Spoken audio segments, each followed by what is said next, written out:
Now, the purpose of an oligarchy is really only one thing. A tyrant can have a project. A mob can have a goal. But an oligarchy is there to do one thing, to perpetuate oligarchy, to give it more and more power and allow it to exist.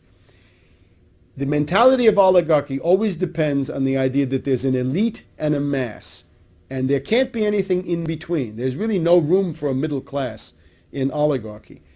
So the elite has to justify itself based on what? Why should they rule? Are they smarter? Are they more efficient? Are they better? They're probably none of those things. They're probably inferior in many ways. So they've got to find other ways to justify what is an irrational principle of domination. So oligarchs generally find ways to argue that the mass of people are inferior, that their lives are not worth living, and indeed that they're closer to animals than they are to the elite. So whenever you have an oligarchical elite, they're always going to try to portray the masses as ignorant beasts, inferior, or whatever else it is. And that's what we see. This is very strong in the Anglo-American world. The U.S.-British tradition is not that of a dictator. Stalin, Hitler, this you generally don't find. It's also not so much in the notion of mob rule and demagogy of that sort, although occasionally it is. Generally what you have in terms of real power is an oligarchy. So this oligarchy is inherited from Venice, from the Venetian Republic of the Middle Ages, and it's transferred into Britain between 1500 and 1600 or so in the form of the Whig Party, the top aristocratic party, which rules Britain from the early 1600s really until about 1832 and the Reform Bill. So it's an oligarchical system. The U.S. and the British are a polycentric oligarchy where you can't say the Bilderberger runs it, or the Trilateral, or the CFR, or Bohemian Grove, or whatever it is. All of those are power centers that jostle each other and coexist. But what they amount to is an oligarchy.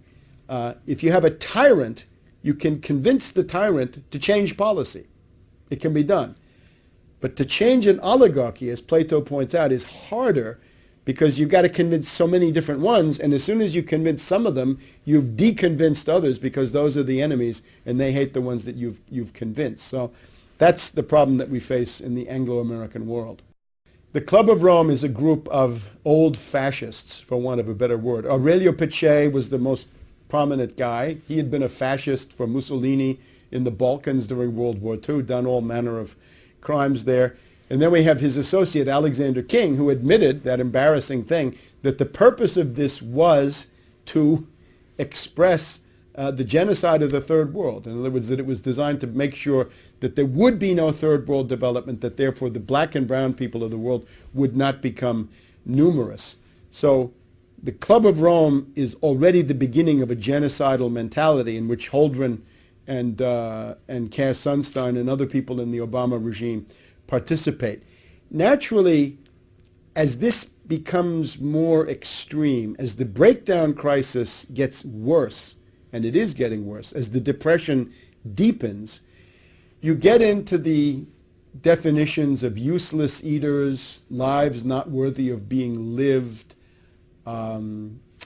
non-productive culls, they're called sometimes, surplus population, as Scrooge said, following Bentham and Malthus.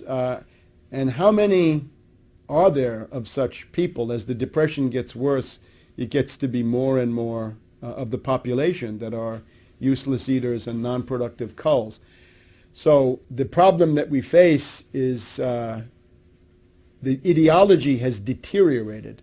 The global warming ideology is, at least up to now, the most extreme form because it says that carbon dioxide is a pollutant and that carbon is bad when we ourselves are a carbon-based form of life. So it seems to say that the inevitable results of humanity is pollution, that people pollute, or indeed that people are pollution. It gets back to Ehrlich and Holdren and their idea that humanity is a cancer on the face of the earth. So the ultimate logic of all this is extermination, genocide, the concentration camp, depopulation, and a horror that goes beyond anything seen in the 20th century.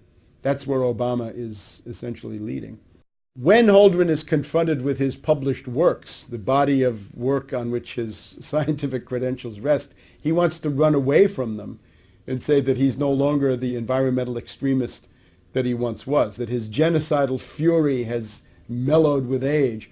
But I wouldn't believe that for a minute. It's just that he's become a little bit more sophisticated politically, and he's seen how damaging it is when people throw that stuff at you. It's, of course, a monstrosity that he was allowed to get through that confirmation process in the first place. In terms of genocide, genocide entered the U.S. policy realm in an overt way with this National Security Memorandum 200 by Kissinger in the 1974-75 period, which said that if you have population growth in third world countries, they will compete for the limited natural resources that the U.S. intends to monopolize. I attended the food conference, the World Food Conference of the Food and Agricultural Organization in Rome in December of 1974, which was attended by Kissinger. And I put out some leaflets at this FAO conference in Rome in late 1974, and in response to that, the UN bureaucracy kicked me out of the conference, not for disrupting anything, but simply by pointing out the obvious implications of what was going on. At that same conference, the Soviet delegate made a useful contribution. He said that if you just took the existing off-the-shelf technology and made that available to everybody, you would have no problem with 35 billion people on the earth. The demographic potential is still very, very large, lots and lots of wide open spaces, but they kicked me out. So the Kissinger line was, stop population growth in third world countries, because otherwise they'll compete for natural resources. I guess he's looking into what happens today with Chinese oil consumption and the Chinese in Africa offering their own bids for mining and other products. The other thing to stress is under Carter, and in particular under Secretary of State Edmund Muskie, you had Global 2000 and Global Futures, and that is the real watershed of making genocide, population reduction, euthanasia, population control into the dominant ideology of the U.S. government, the foreign policy establishment, and the State Department. Global 2000 and Global Futures enacted under Muskie are really the turning point, after which U.S. policy in the developing sector is no longer development, but it's rather population control, population reduction with strong genocidal overtones. Holdren writes books about nuclear target selection, nuclear war. He's a strangelove. He's a strangelove under green left cover. However, he recognizes what strangeloves often forget. You can kill more people with economic means than you can with military means. Robert McNamara did his best to escalate Vietnam. Robert McNamara killed more people at the World Bank than he ever did at the Pentagon. The general estimate is, 40,000 people a day, meaning 15, 20 million a year minimum, die as a result of the IMF conditionalities. They die of starvation, malnutrition, and diseases like diarrhea that can be cured for a few pennies. So that's the cost of the IMF-based system is already in the neighborhood of 20 million dead per year. And again, 40,000 per day. And that's an old figure. Now that we have the Depression, it's probably more like 50,000 a day or more, because the effect of the Depression is obviously to increase that figure. This is a book called Ecoscience, Population, Resources, Environment. The authors, Paul R. Ehrlich of Stanford University. This is the charlatan with the population bomb. Ann H. Ehrlich, who is an environmental fanatic in her own right. And John P. Holdren of the University of California, Berkeley, today White House Science Czar for Obama.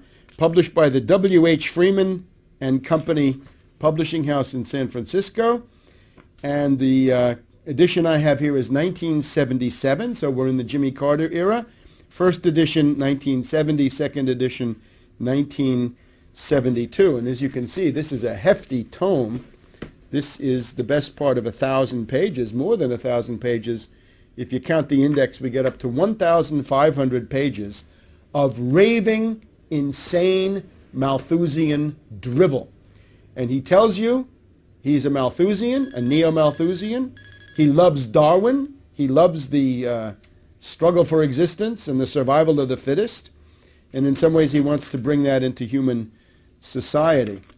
Now, the heart of the book, I think, for political purposes, has to do with the measures that Holdren proposes to implement as a means of slowing, stopping, and reversing population growth.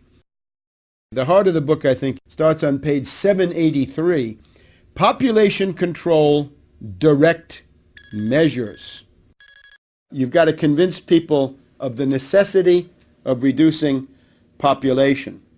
For example, one thing he quotes approvingly, a case in point was the sudden imposition in 1976 of compulsory sterilization in some states in India and for government employees in Delhi, following 2 decades of discouraging results from voluntary family planning. So let's make it involuntary, compulsory, obligatory, and we're going to come in with compulsory sterilization. Let's jump ahead to the involuntary controls. In the 1960s, it was proposed to vasectomize all fathers of 3 or more children in India. India entertained the policy of compulsory sterilization, and if they had really done it, then they would have been better off, as Holdren says. A program of sterilizing women after their 2nd or 3rd child, despite the fact that this is harder to do than a vasectomy, might be easier to implement than sterilizing men. Other than that, Holdren is interested, and again on page 787, the development of a long-term sterilizing capsule that could be implanted under the skin and removed when pregnancy is desired. Well, this is Norplant, and that's been implanted in victim populations in U.S. inner cities now for a couple of decades. One of the problems is, how do you get it out? The government puts it in, but who's going to help you to take it out? That's a little bit harder. Another proposal that Holdren is interested in, he quotes the economist Kevin Boulding, British I'm pretty sure. Boulding proposed to issue to each woman at maturity a marketable license that would entitle her to have a fixed number of children. And of course, again, if Goldman Sachs gets into the market, then that could be priced out of reach of poor people. He quotes social scientists who have looked into the effects of a marketable license for birth.